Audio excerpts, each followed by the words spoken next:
சண்டிகர்ல காரர்னு சொல்லப்படுற இடத்துல குப்பை தொட்டில துப்புரவு பணியை செஞ்சுக்கிட்டு இருந்த ஒரு நபர் அந்த இடத்துல இருந்த குப்பைகளை கிளீன் பண்ணிட்டு இருக்கும்போது ஒரு அரை நிர்வாண சடலம் புழுக்கள் மேய்ஞ்சிட்டு இருக்கிறத பாக்குறாரு. அத பார்த்த உடனே பயந்து போன அவரு அங்க பக்கத்துல இருக்கிற போலீஸ் ஸ்டேஷன்ல கம்ப்ளைண்ட் ஒண்ணு கொடுக்கறாரு. இந்த கம்ப்ளைண்ட் வாங்கிட்ட போலீஸ் உடனே சடலம் இருக்கிற அந்த இடத்துக்கு போய் பாக்குறாங்க.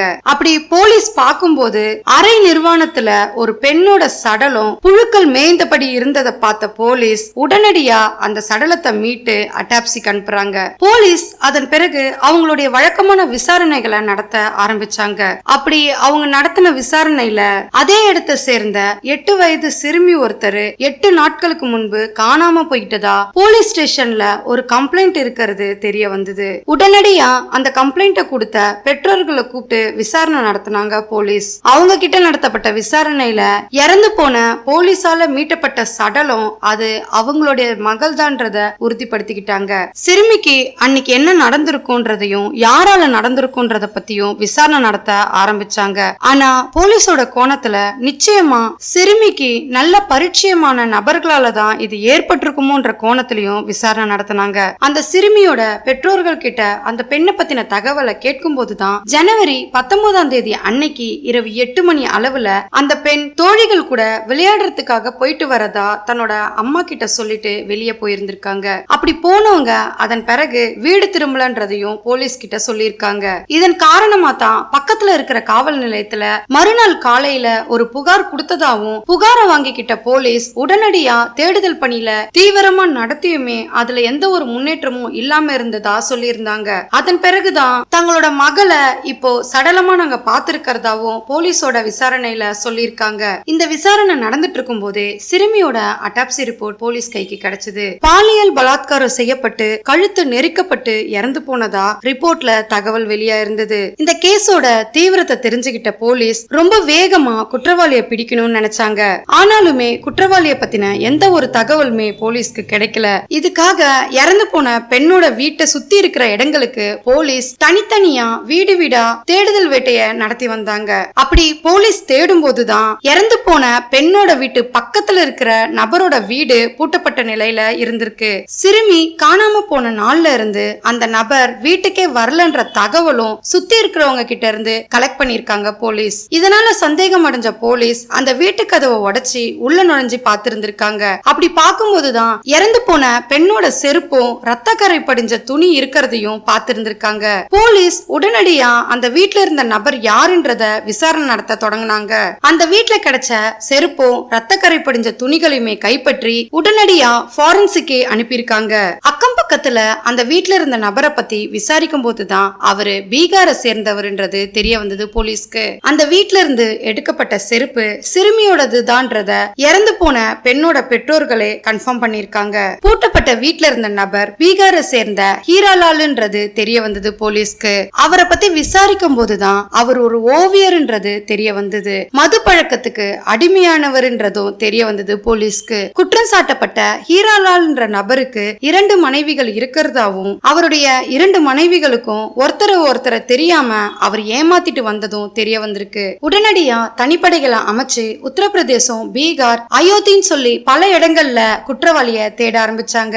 இறுதியா பீகார்ல இருக்கிற நவாடான்னு சொல்லப்படுற இடத்துல பதுங்கி இருந்த ஹீராலால அதிரடியா கைது பண்ணாங்க போலீஸ். கிட்டத்தட்ட சம்பவம் நடந்த நாள்ல இருந்து 6-7 நாட்களுக்குள்ளேயே குற்றவாளிய கைது பண்ணிருக்காங்க போலீஸ். அவர்கிட்ட நடத்தப்பட்ட விசாரணையில அவரு உத்தரப்பிரதேசத்துல இருந்து 4 மாதங்களுக்கு முன்னதாதான் சண்டிகருக்கு வந்ததா சொல்லிருக்காரு. ஹரிலால் குடிப்பழக்கத்துக்கு அடிமையானதால பல இடங்கள்ல பல வீடுகள் மாறினதா சொல்லப்படுது. ஏன்னா மது அருந்திட்டு தகராறுல ஈடுபட்டதால பல இடங்கள்ல வீடு மாற்றம் செய்யப்பட்டதா போலீஸ் கிட்ட சொல்லிருக்காரு. சம்பவத்தன்னைக்கு சிறுமி தன்னோட நண்பர்கள் கூட விளையாடுறதுக்காக வெளியில வந்திருக்காங்க.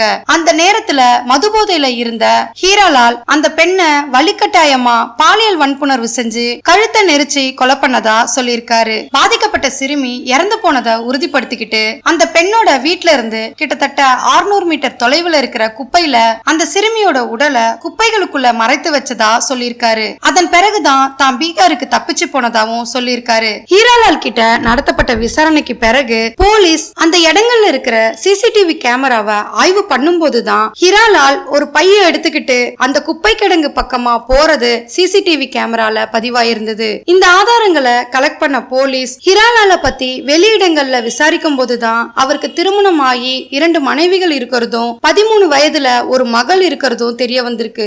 அதோட அவருக்கு கிட்டத்தட்ட 5 குழந்தைகள் இருக்கிறதா தெரிய வந்திருக்கு. மதுவுக்கு அடிமையான ஹிராலால் தன்னோட மனைவிகள் கிட்ட மது அருந்திட்டு அடிக்கடி சண்டைகளும் பிரச்சனைகளும் செய்து வந்தது போலீஸோட விசாரணையில தெரிய வந்திருக்கு. அதோட ஹிராலால் சில இடங்கள்ல திருட்டு வேலைகளை ஈடுபட்டு ஏற்கனவே அவர் மேல சில வழக்குகள் பதிவு செய்யப்பட்டு இருக்கிறதும் தெரிய வந்தது போலீஸ்க்கு. பாதிக்கப்பட்ட சிறுமியோட உடல்ல தொண்டை பகுதியில வெட்டு விழுந்திருக்கிறதாவும் உடல் முழுவதும் பல சிராய்ப்புகளும் காயங்கள் இருந்ததும் அட்டாப்சி ரிப்போர்ட்ல வெளியாயிருக்கு. இன்னும் சில தகவல்களை என்னால சமூக வலைதளங்கள்ல சொல்ல முடியாத அளவுக்கு தான் சிறுமி பாதிக்கப்பட்டிருக்கிறதா தெரிய வந்திருக்கு. சிறுமிய பாலியல் வன்புணர்வு செய்யப்பட்ட அன்னைக்கே கொலை செஞ்சு ஹிராலால் குப்பை கடங்களை போட்டதாலேயே சிறுமியோட உடல் அழுகியும் புழுக்கள் மேய்ந்ததாகவும் சொல்லப்படுது. அந்த பெண்ணை குப்பை கிடங்குல இருந்து போலீஸ் மீட்டெடுக்கும் போது அந்த பெண்ணோட உடல்ல இடுப்புக்கு கீழே துணி இல்லாம அரை நிர்வாணத்தோட தான் போலீஸ் மீட்டெடுத்ததா சொல்லியிருக்காங்க. பாதிக்கப்பட்ட சிறுமியோட அப்பா அதே பகுதியில சிறு மளிகை வியாபாரியா தான் இருந்திருக்காரு. கிட்டத்தட்ட பாதிக்கப்பட்ட குடும்பம் நடுத்தர வர்க்கத்தையே சேர்ந்தவங்களா இருந்திருக்காங்க. சிறுமி அதே பகுதியில ஒரு தனியார் ஸ்கூல்ல 2ஆம் வகுப்பு படிச்சு வரதா போலீஸோட விசாரணையில தெரிய வந்திருக்கு. சிறுமியோட அட்டாப்சி ரிப்போர்ட்ல மருத்துவர் குறிப்பிட்டு சொன்ன விஷயம் சிறுமி கடத்தப்பட்ட நாள் அன்னைக்கே சிறுமிய கொலை செய்ததாலேயே தான் சிறுமியோட உடல் அழுகி போனதா குறிப்பிட்டிருந்தாரு. போலீஸோட விசாரணையில பாதிக்கப்பட்ட பெண் தன்னோட தோழி கூட இறுதியா கோவிலுக்கு தான் போயிருந்திருக்காங்க.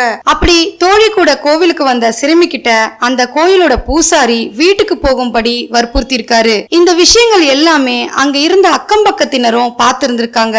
அப்படி அந்த கோவிலை விட்டு கிளம்பி வீட்டுக்கு வர்ற வழியில தான் சிறுமி காணாம போயிருக்காங்க. அதன் பிறகுதான் அவங்க வீட்டார்களும் அக்கம் பக்கத்தினரும் சிறுமிய தேட ஆரம்பிச்சிருக்காங்க. இந்த விஷயங்கள் எல்லாத்தையுமே அங்க இருந்த அக்கம் பக்கத்தினர் போலீஸோட விசாரணையில வாக்குமூலமா சொல்லிருக்காங்க. அதன் பிறகுதான் பாதிக்கப்பட்ட சிறுமியோட பெற்றோர் காவல் நிலையத்துல புகார் கொடுத்திருந்திருக்காங்க. கோவிலை விட்டு வீட்டு திரும்பணும்னு நினைச்ச சிறுமி அவங்களோட வீட்டு பக்கத்துல இருக்கிற சந்து வழியா தான் வீட்டுக்கு வர நினைச்சிருந்திருக்காங்க. அப்படி வர்ற வழியில தான் அவங்க பாதிக்கப்பட்டு இறந்ததா சொல்லப்படுது.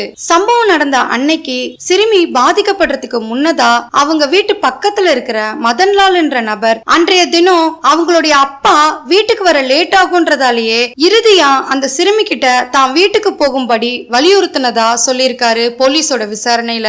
இறுதியா மதன்லால் தான் சிறுமிய கடைசியா பார்த்த நபரா இருந்திருக்காரு. போலீஸ் பாதிக்கப்பட்ட குடும்பத்தினரோட வீட்டு அக்கம் பக்கத்துல விசாரிக்கும் போது வீட்டுக்கு பக்கத்துல இருக்கிற சந்து வழியில போதைக்கு அடிமையான நபர்கள் தான் அங்க அதிகப்படியா வருவாங்கன்றது அவங்களுடைய கூற்றா இருந்திருக்கு. அதே சந்து வழியா தான் பாதிக்கப்பட்ட சிறுமியும் வந்திருந்தது போலீஸோட விசாரணையில தெரிய வந்திருக்கு. சிறுமியோட பிரேத அறிக்கையில சிறுமியோட உடல் சிதைந்த நிலையில இருந்ததால அவங்களால சிறுமி பலாத்காரம் செய்யப்பட்டாலா இல்லையான்றத கண்டுபிடிக்க முடியாத ஒரு சூழல்ல தான் இருந்ததா தெரிவிச்சிருக்காங்க.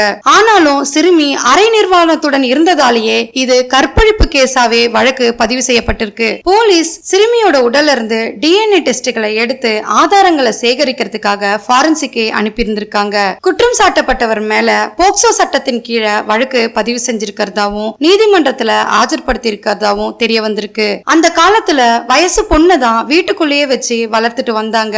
ஆனா இப்ப இருக்கிற காலகட்டத்துல ஒரு வயசு குழந்தைய கூட வெளியே விட முடியாத ஒரு சூழல் தான் இந்த மாதிரியான ஆட்களாலேயே ஏற்பட்டிருக்கு. சிறுமியோட பெற்றோர் தங்களுடைய மகளுக்கு ஜஸ்டிஸ் வேணும்னு சொல்லி கோரிக்கை எழுப்பியிருக்காங்க. போலீஸ் இந்த வழக்குல திறமையா செயல்பட்டு ஒரு வாரத்துக்குள்ளேயே குற்றவாளியை கண்டுபிடிச்சு நீதிமன்றத்துல ஆஜர்படுத்தியிருக்காங்க. இந்த கேஸ பத்தின உங்களுடைய கருத்தை மறக்காம கமெண்ட்ல சொல்லுங்க. லைக் பண்ணுங்க, ஷேர் பண்ணுங்க. மறுபடியும் வேற ஒரு கேஸோட உங்களை சந்திக்கிறேன். தேங்க்யூ.